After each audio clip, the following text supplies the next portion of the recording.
Subscribe now and press the bell icon. Never miss an update. Hello दोस्तों, आप सभी का हमारे YouTube चैनल पर स्वागत है। यूपी बोर्ड की क्लास स्टार्ट हो गई है और ये क्लास NCERT के सिलेबस पर आधारित है। इस क्लास में मैथ की क्लास को स्टार्ट करेंगे और ये मैथ की क्लास 12th क्लास के स्टूडेंट के लिए है। आज की क्लास में प्रश्नावली 4.3 को आगे डिस्कस करेंगे। पिछली क्लास में प्रश्नावली 4.3 को स्टार्ट किया था और उसमें क्वेश्चन नंबर 3 तक कंप्लीट कर दिया है। तो आज क्वेश्चन नंबर 4 से शुरू करेंगे और क्वेश्चन नंबर 4 आप लोगों के बुक में दिया गया है, मैं वहां से रीड कर रहा हूं। पहला पॉइंट दिया गया है सारणिकों का प्रयोग करके, पॉइंट दिया है 1, 2 और 3, 6 को मिलाने वाली रेखा का समीकरण ज्ञात कीजिए। तो इस क्वेश्चन का सलूशन क्या होगा आप सभी के साथ डिस्कस करेंगे। सबसे पहले इसका सलूशन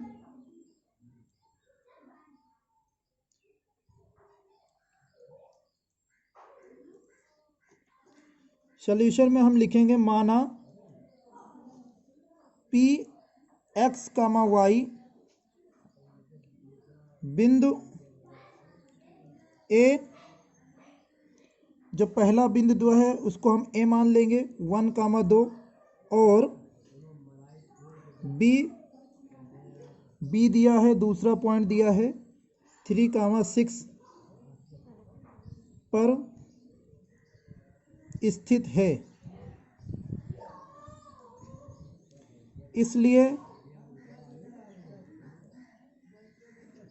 ये बिंदु संरेख होंगे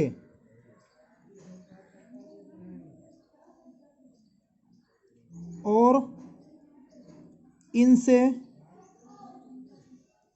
बनने वाले त्रिभुज का क्षेत्रफल 0 होगा। डिटरमिनेंट मेथड से मैंने पिछली क्लास में त्रिभुज का क्षेत्रफल निकालने का फॉर्मूला बताया था, उसी को यूज करेंगे। त्रिभुज का क्षेत्रफल बराबर 1/2 x1 x2 x3 y1 y2 y3 1 1 1। यहाँ पर हम मान लिखेंगे, ये हमारा x1 है, y1 है, ये हमारा x2 y2 है और ये हमारा x3 y3 है। यहीं से हम तीनों मान को लिखेंगे। तो 1/2 x1 का मान है x, y1 का मान, x2 का मान है 1, x2 x3 का मान है 3। ऐसे ही y1 का 1, y2 6 1 1 1। और त्रिभुज का क्षेत्रफल चलेगा 0 के इक्वल, क्योंकि बिंदु संरेख हैं तो इक्वल टू 0 मैंने लिख दिया है। अब इसका विस्तार करेंगे, विस्तार करने पर 1/2 बाहर रहेगा और x से विस्तार करेंगे तो क्या मिलेगा देख लेते हैं। इसकी पंक्ति को छोड़ेंगे और इसके स्तंभ को छोड़ेंगे, बचे हुए को आपस में मल्टीप्लाई 2 - 6 -y, इसकी पंक्ति को छोड़ेंगे, इसके स्तंभ को छोड़ेंगे, बचे हुए को आपस में मल्टीप्लाई 1 - 3 + 1, इसकी पंक्ति को छोड़ेंगे, इसके स्तंभ को छोड़ेंगे, बचे हुए मल्टीप्लाई 6 - 6 इक्वल टू 0 के इक्वल दिया गया है। तो आप इस 2 से 0 मल्टीप्लाई करेंगे तो 0 हो जाएगा और यहाँ पे x से मल्टीप्लाई कर रहे हैं तो हो जाएगा -4x, क्योंकि यहाँ पर -4 बचेगा और यहाँ पर -y पहले से दिया गया और बीच में -2 बचेगा, हो जाएगा प्लस का 2y और यहाँ पर हो जाएगा 0 इक्वल टू 0। अब हम यहाँ से लिख सकते हैं 4x बराबर 2y और इस 2 से इस 4 को कैंसिल करेंगे तो हो जाएगा 2x बराबर y और यही हमारा रेखा का समीकरण है, यही इसका राइट आंसर है। इस तरीके से क्वेश्चन नंबर 4 का फर्स्ट पार्ट कंप्लीट हुआ। अब हम इसका सेकेंड पार्ट आप सभी के साथ डिस्कस करेंगे। इसका सेकेंड पार्ट भी पहले पार्ट के जैसा है। क्वेश्चन को रीड कर रहा हूँ। सारणिकों का प्रयोग करके बिंदु दिया है 3,1 और 9,3 को मिलाने वाली रेखा का समीकरण ज्ञात कीजिए। तो इसका भी सॉल्यूशन जस्ट पहले वाले सवाल का जैसा होगा। तो यहाँ पे मानेंगे माना बिंदु पी एक्स कामा वाई बिंदुओं ए, पहला पॉइंट दिया गया उसको हम ए लेकर चल रहे हैं 3,1 और बी दूसरा पॉइंट जो दिया है 9,3 को मिलाने वाली रेखा पर स्थित है, इसलिए ये बिंदु संरेख होंगे और इनसे बनने वाले त्रिभुज का क्षेत्रफल 0 होगा। तो सबसे पहले त्रिभुज का क्षेत्रफल का फॉर्मूला लगाएंगे। त्रिभुज का क्षेत्रफल बराबर होता है 1/2 x1 y1 x1 x2 x3 दूसरी पंक्ति में y1 y2 y3 तीसरी पंक्ति में 1 1 1 और इसका क्षेत्रफल होगा 0 के इक्वल। तो इसलिए मैंने बराबर 0 के मान लिया है। त्रिभुज के क्षेत्रफल में फॉर्मूले में मैंने सभी मान को रख दिया है। अब इसका विस्तार करेंगे तो 1/2 और विस्तार करेंगे r1 के थ्रू। तो x इसकी पंक्ति को छोड़ेंगे, इसके स्तंभ को छोड़ेंगे, बचे हुए को आपस मल्टीप्लाई 1 - 3 माइनस y इसकी पंक्ति को छोड़ेंगे, स्तंभ को छोड़ेंगे, बचे हुए मल्टीप्लाई 3 - 9 प्लस 1 इसकी पंक्ति को छोड़ेंगे, इसके स्तंभ को छोड़ेंगे, बचे हुए मल्टीप्लाई 9 - 9 इक्वल टू 0 के। इस 2 से 0 में तिरछा मल्टीप्लाई करेंगे तो 0 हो जाएगा और ब्रैकेट को सॉल्व करेंगे तो हो जाएगा माइनस का 2x और यहाँ पर हो जाएगा प्लस का 6y और यहाँ पर हो जाएगा 0 इक्वल टू 0 के। तो यहाँ पर हो जाएगा 6y माइनस 2x बराबर 0 के। इस 2 से पूरे समीकरण को भाग दे देंगे तो 3y माइनस x बराबर 0 और लिख सकते हैं 3y बराबर x। यही है हमारा आंसर और यह है रेखा का समीकरण। इस तरीके से क्वेश्चन नंबर 4 कंप्लीट हो गया है। अब हम इस प्रश्नावली का लास्ट क्वेश्चन नंबर 5 आप सभी के साथ डिस्कस करेंगे। लास्ट क्वेश्चन दिया गया है शीर्ष इन 3 शीर्ष बिंदुओं से बनने वाले त्रिभुज का क्षेत्रफल 35 वर्ग इकाई दिया गया है। तो हमको k का मान फाइंड करना है और ये एक बहुविकल्पी क्वेश्चन है। इसके 4 ऑप्शन दिए गए हैं, इसमें से एक आंसर राइट है, हमें उसी को फाइंड आउट करना है। तो सबसे पहले हम लगाएंगे त्रिभुज का क्षेत्रफल का फार्मूला। त्रिभुज का क्षेत्रफल का फार्मूला होता है 1/2 x1 x2 x3 y1 y2 y3 और यहाँ पर हो जाएगा 1 1 1 और त्रिभुज का क्षेत्रफल दिया गया है 35 के इक्वल। तो इसलिए मैंने 35 ले लिया है और इसको हम प्लस माइनस 35 लेके चलेंगे, क्योंकि कभी आपने पिछली क्लासों में ये पढ़ा होगा कि त्रिभुज का क्षेत्रफल निकालते थे तो वो माइनस में आ जाता था और हम उसको निगलेक्ट कर देते थे क्योंकि क्षेत्रफल कभी माइनस में नहीं होता है। तो इसलिए हम जो 35 दिया है उसको प्लस माइनस लेकर चलेंगे। अब हम यहाँ पर वैल्यू को पुट करेंगे 1/2 x1 की वैल्यू 2 5 k माइनस 6 4 4 1 1 1 और ये हो गया प्लस माइनस 35।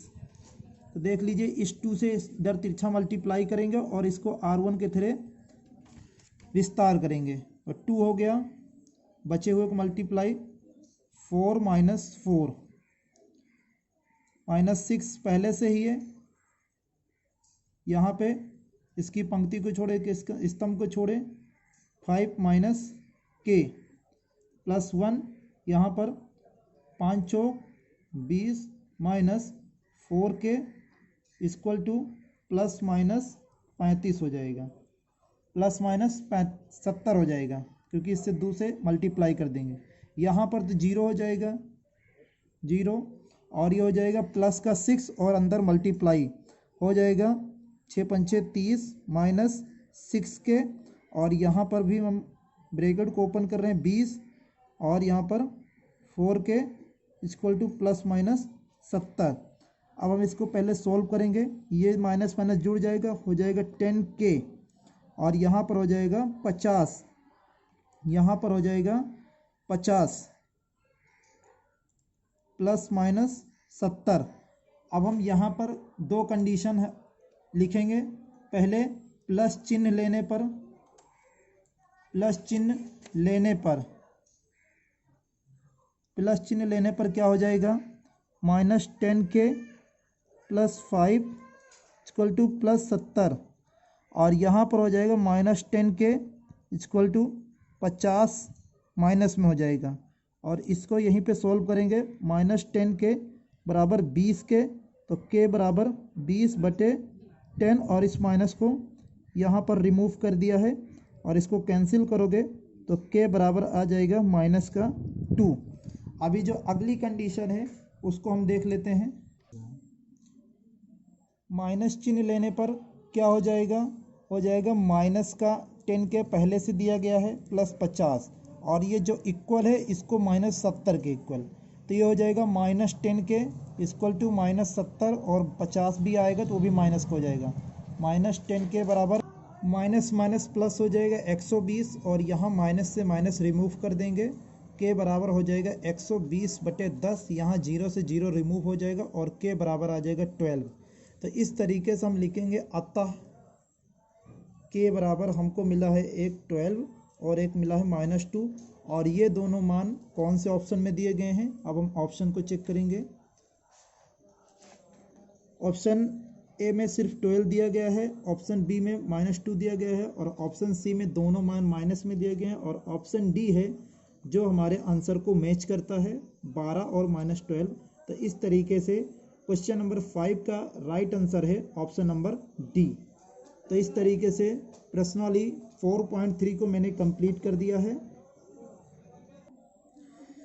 अब हम प्रश्नावली 4.4 को स्टार्ट करेंगे क्योंकि प्रश्नावली 4.3 को मैंने टोटली कंप्लीट कर दिया है, उसमें एक भी क्वेश्चन को मैंने आप लोगों के लिए नहीं दिया है। टोटल सारे क्वेश्चन को मैंने डिस्कस किया है और सभी के आंसर को फाइंड आउट किया है। अब हम प्रश्नावली 4.4 को डिस्कस करेंगे। प्रश्नावली 4.4 में पहला क्वेश्चन दिया गया है, निम्नलिखित सारणिकों के अवयवों के उपसारणिक एवं सहखंड लिखिए। पहला पॉइंट दिया गया है डिटर्मिनेंट में 2 × 2 का है -2 - 4 0 3। इसका मुझे उपसारणिक बनाना है और सहखंड लिखना है।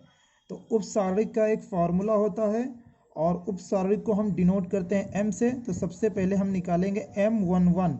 इसका मतलब हमें क्या है, हमको पहली पंक्ति और पहले स्तंभ में देखना है। तो पहली पंक्ति छोड़ दीजिए, पहला स्तंभ छोड़ दीजिए, जो बचा हुआ नंबर है वही हो जाएगा M11 का मान। इसी तरह से अब हमको निकालना है M12। M12 का मतलब पहली पंक्ति देखना है और दूसरा स्तंभ देखना है। तो पहली पंक्ति को छोड़ दो, दूसरे स्तंभ को छोड़ दो, बचे हुए को लिखेंगे 0। अब निकालेंगे M21। M21 में अब हमको देखना है दूसरी पंक्ति और पहला स्तंभ। तो दूसरी पंक्ति को छोड़ दो, दूसरे स्तंभ को छोड़ दो, बचे हुए को हम लिखेंगे -4 और यहीं पे हम निकाल लेंगे M22।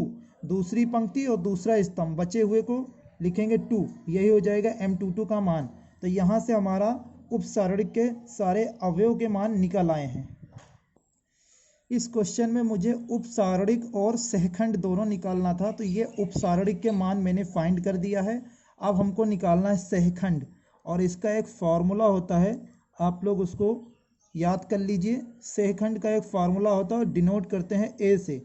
और जिसका निकालना है उस हिसाब से लिखेंगे। A11 का फार्मूला होता है -1 की पावर, हम जिस पंक्ति जिस स्तंभ का निकालेंगे उन्हीं को ऊपर प्लस करेंगे, तो 1 + 1, और यहाँ पर इनटू में रहेगा M11, इसके उपसारणिक से मल्टीप्लाई करेंगे और इसको सोल्व करेंगे, तो -1 की पावर 1 + 1 हो जाएगा 2, और M11 का मान आया है 3। तो यहाँ पर देखिए -1 का स्क्वायर है तो ये अपने आप प्लस हो जाएगा और 1 से मल्टीप्लाई होगा तो 3 ही रहेगा। अब यहाँ पर देखिए A12 को भी हम -1 की पावर 1 + 2 लिखेंगे। यहाँ A की बेसिस में जो रहेगा उसी को हम -1 की पावर में प्लस करके लिखेंगे, और यहाँ पर हम मान रखेंगे इनटू में M12, तो यहाँ पर हो जाएगा -1 की पावर 3 इंटू M12 का मान आया 0, तो ये अपने आप पूरा मान 0 हो जाएगा।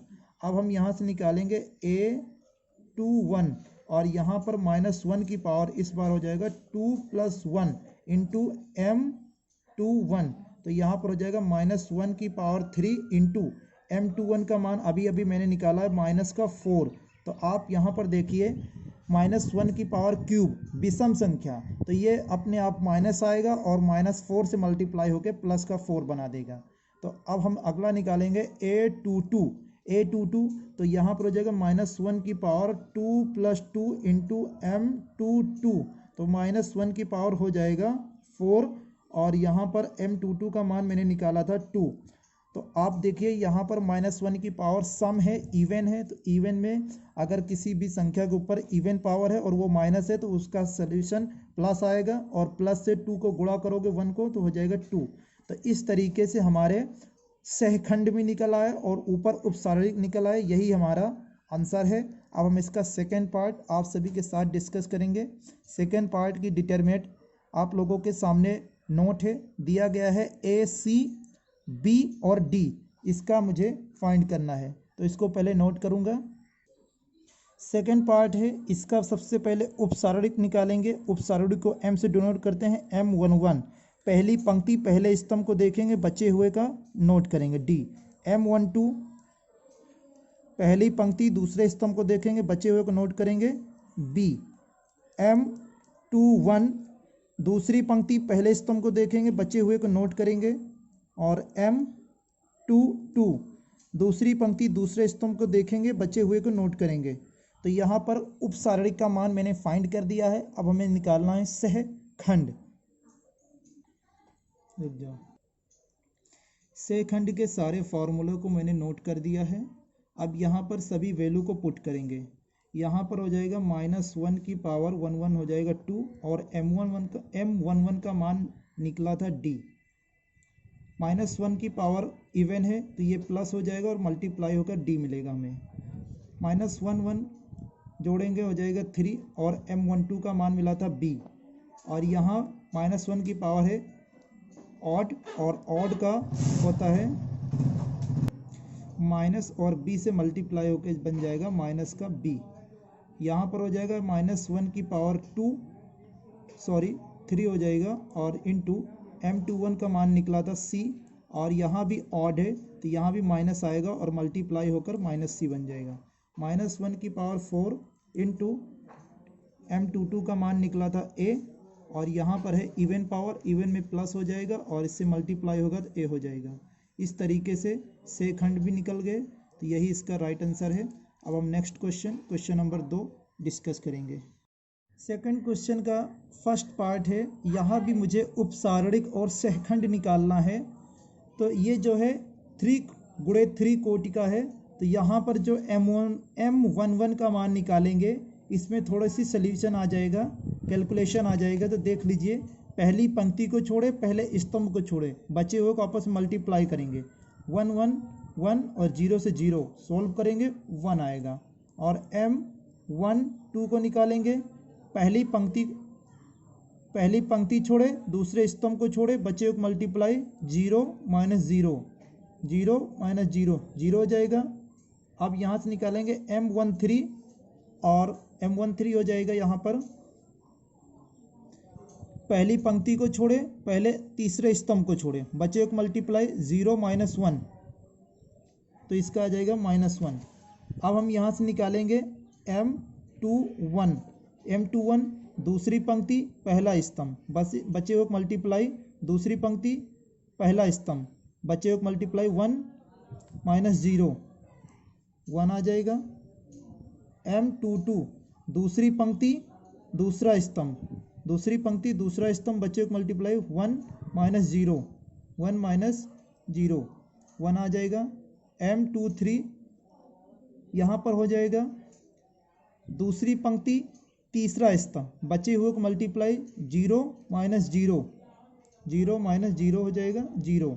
अब हम यहाँ पे निकालेंगे ऊपर M31 तीसरी पंक्ति पहला स्तंभ, बचे हुए को मल्टीप्लाई 0 माइनस 0 0। M32 तीसरी पंक्ति दूसरा स्तंभ, बचे हुए मल्टीप्लाई 0 से 1 को करेंगे 0 हो जाएगा, और 0 से 0 में करेंगे 0 ही रहेगा 0। M33 तीसरी पंक्ति तीसरा स्तंभ, 1 से 1 में किया 1, 0 से 0 में किया 0 आ जाएगा 1। तो ये हमारे उपसारणिक के मान हैं, और यहाँ पे हमें 3 गुणे 3 कोटि का है, तो इसीलिए यहाँ पर कई सारे उपसारणिक के मान आएंगे। अब हम निकालेंगे इन्हीं का यूज करके सहखंड। सहखंड के सारे फॉर्मूलों को पहले हम नोट करेंगे। सहखंड के सारे फॉर्मूलों को मैंने नोट कर दिया है। अब यहाँ पर वैल्यू हम पुट करेंगे, तो देखिए -1 की पावर हो जाएगा यहाँ पर 2, और M11 का मान निकल के आया था 1, और यहाँ पर माइनस की पावर इवन है, तो ये हो जाएगा प्लस, और 1 से मल्टीप्लाई करके 1 बन जाएगा। और यहाँ पर हो जाएगा -1 की पावर 3 इंटू M12 का मान 0 आया है, और यहाँ पर माइनस तो आएगा पर 0 से मल्टीप्लाई करके 0 ही बन जाएगा। और यहाँ पर हो जाएगा -1 की पावर 4 इंटू M13। तो आप लोग एक ऊपर देख लीजिए, M13 के कैलकुलेशन में थोड़ी सी प्रॉब्लम हो गई थी, और इसका मान जो आ रहा है वो 0 आएगा। तो 0 जब हम यहाँ पर नोट करेंगे तो ये भी 0 हो जाएगा। अब हम A21 सबसे पहले -1 की पावर 3 हो जाएगा इंटू M21 का मान भी 0 है, तो यहाँ पर 0 से मल्टीप्लाई करेंगे तो 0 हो जाएगा। और यहाँ पर हो जाएगा -1 की पावर 4 इंटू M22 का मान है 1। तो आप यहाँ पर देखिए -1 की पावर इवन में है 4, और इवन में है तो ये हो जाएगा प्लस, और 1 से मल्टीप्लाई करके 1 1 जा 1 ही रहेगा। और यहाँ पर हो जाएगा -1 की पावर 5 और है इंटू M23, और M23 का मान 0 है, और 0 से मल्टीप्लाई करेंगे तो 0 ही हो जाएगा। अब हम आगे देख लेते हैं। आगे हमारा दिया गया है A31 का मान, तो यहाँ पर हो जाएगा -1 की पावर 4 हो जाएगा इंटू M31 का मान 0 है, तो मल्टीप्लाई करेंगे 0 हो जाएगा। यहाँ पर हो जाएगा -1 की पावर 5 इंटू M32, और M32 का मान भी 0 निकल के आया है, 0 से मल्टीप्लाई करेंगे 0 हो जाएगा। और यहाँ पर हो जाएगा -1 की पावर 6 इंटू M33 का मान है 1। और आप यहाँ पर देखिए -1 की पावर इवन में 6 है, तो ये आ जाएगा प्लस, और 1 से मल्टीप्लाई करेंगे तो 1 1 जा 1 आएगा। इस तरीके से उपसहखंड भी फाइंड आउट हो गए हैं, और यही इसका राइट आंसर है। अब इसका सेकंड पार्ट आप लोग इसी मेथड से सॉल्व करेंगे, और अगर कोई प्रॉब्लम है तो आप लोग कमेंट बॉक्स में ज़रूर बताएं, और हम फिर उस क्वेश्चन को अगली क्लास में डिस्कस करेंगे। आज की क्लास को इसी क्वेश्चन पर एंड करेंगे।